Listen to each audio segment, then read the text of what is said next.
Affirmative action policies were designed to address systemic inequalities and foster diversity on college campuses. However, the Supreme Court said, no, we're going to end that. Let's talk about what this means for you as a student applying to college.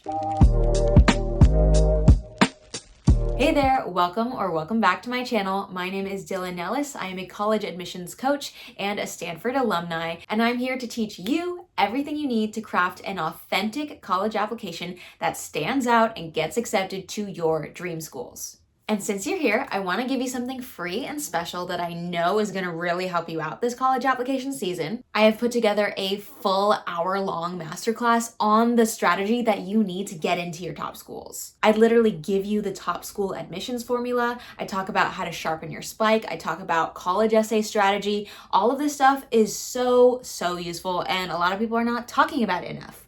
So I'm giving you all of that for free today. So you can head over to nextgenadmit.com/masterclass and register for free. All right, let's get into it. What does the end of affirmative action mean for you as a student applying to college? In the past, particularly private and highly selective colleges used affirmative action to consider a student's race when it comes to making their admissions decision. The purpose of being race conscious in the admissions process was so that admissions officers could take account for the fact that people come from very different backgrounds and have access to different types of resources. A person's race obviously impacts their entire life experiences, how they're treated in the world, the access to resources that they get, and therefore those things can have a ripple effect and impact a student's ability to do certain extracurriculars or have certain academic opportunities. So this was a way for colleges to say, oh, okay, we understand that you have these different contextual backgrounds and experiences, and we're going to make a conscious effort to increase the diversity of our student body. So we're not preventing students from being able to have this kind of higher education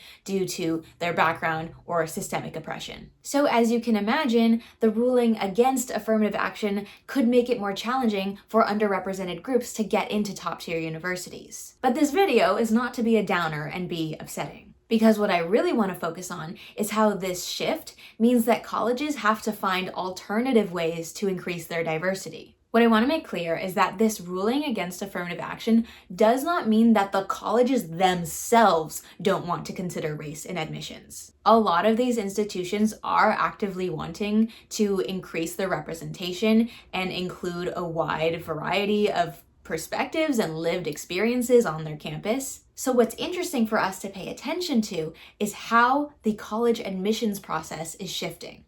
Let's talk about holistic admissions.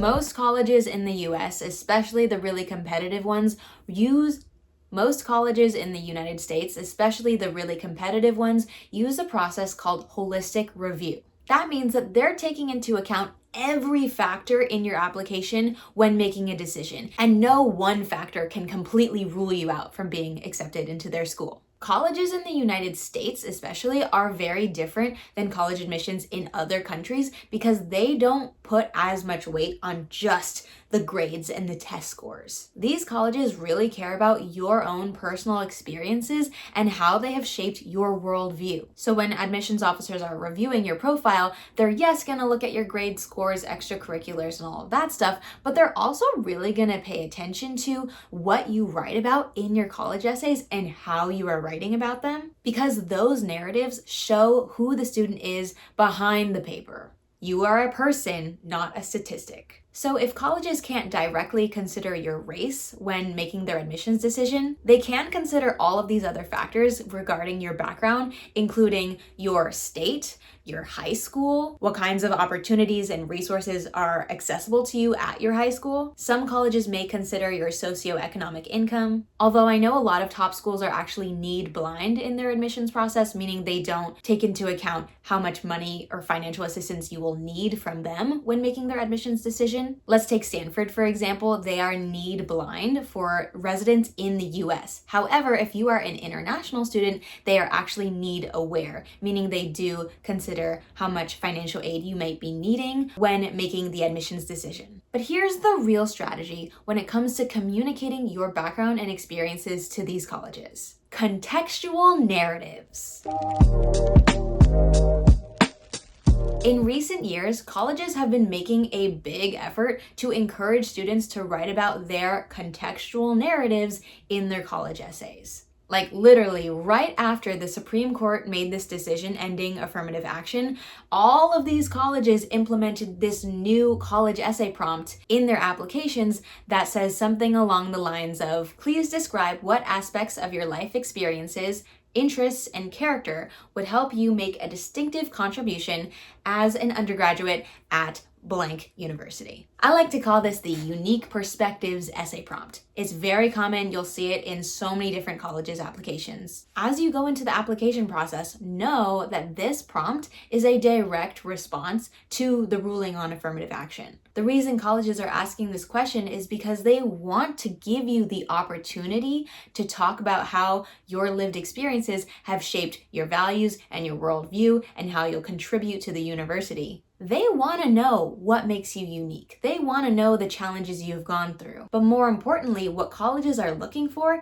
is how you are going to contribute to their university. This could be in the form of racial and cultural diversity, but it absolutely doesn't have to be. It could also be intellectual curiosity. It could be unique perspectives. It could be something specific about your personal values or the way that you think, or how you work with other people, or how you solve problems, or how you take initiative to solve an issue that you care about. Colleges are trying to shape their cohort of accepted students to have a diversity of ideas, perspectives, and experiences. And this college essay prompt is how they're getting you to talk about it. So if your racial background is something that is very important to you and you feel has extremely influenced your life experiences and your worldview, then yes, you can write about it in your college essays because they want to understand these contextual narratives. Also, I'm not just referring to this specific supplemental essay prompt. It could be your Common App personal statement or a different supplemental essay if you feel that it is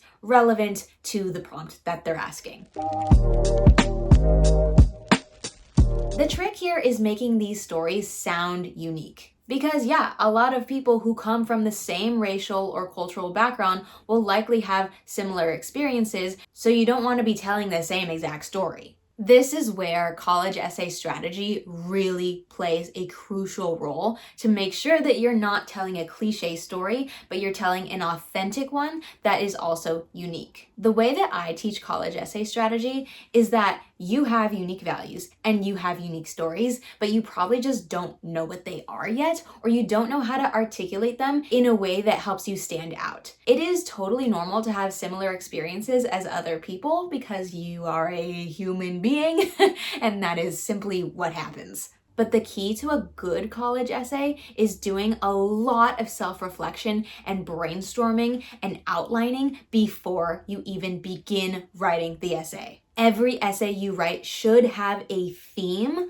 a very core theme that communicates a unique value or perspective that you have. In my free masterclass, I talk about this in depth and show you the step-by-step process to actually do this. So you definitely want to check that out because especially with this post-affirmative action era, you need to make sure that yes, you are telling your contextual narratives, but you're doing so in a way that is unique and authentic. Also, if you're going to talk about your racial or cultural background and or your challenges, you need to make sure that you're focusing more so on your growth, more so on who you are, how those experiences shaped you, that you're not just talking about what happened or what happened to you, what you went through, because that's not really what colleges want to know. What they actually want to know is, okay, so what does this say about who you are? So in your essay, the main focus needs to be how those experiences have shaped who you are. That's why I always say your essay has to have a theme,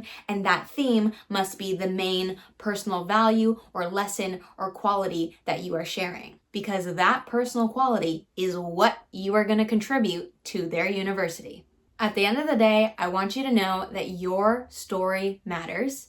Your experiences matter, and just because the Supreme Court ruled that colleges can't look at your race doesn't mean that colleges don't want to know how race has influenced your life. They care, they want to know about the experiences you've gone through, and most importantly, they want to see how those experiences have shaped your worldview and how you are going to contribute to their university with that worldview or unique perspective.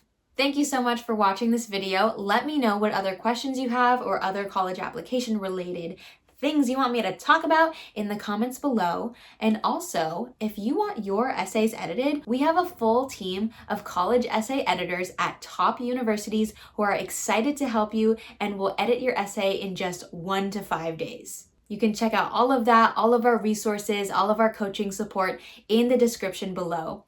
And I look forward to seeing you in another video. All right, have a good one. Bye-bye.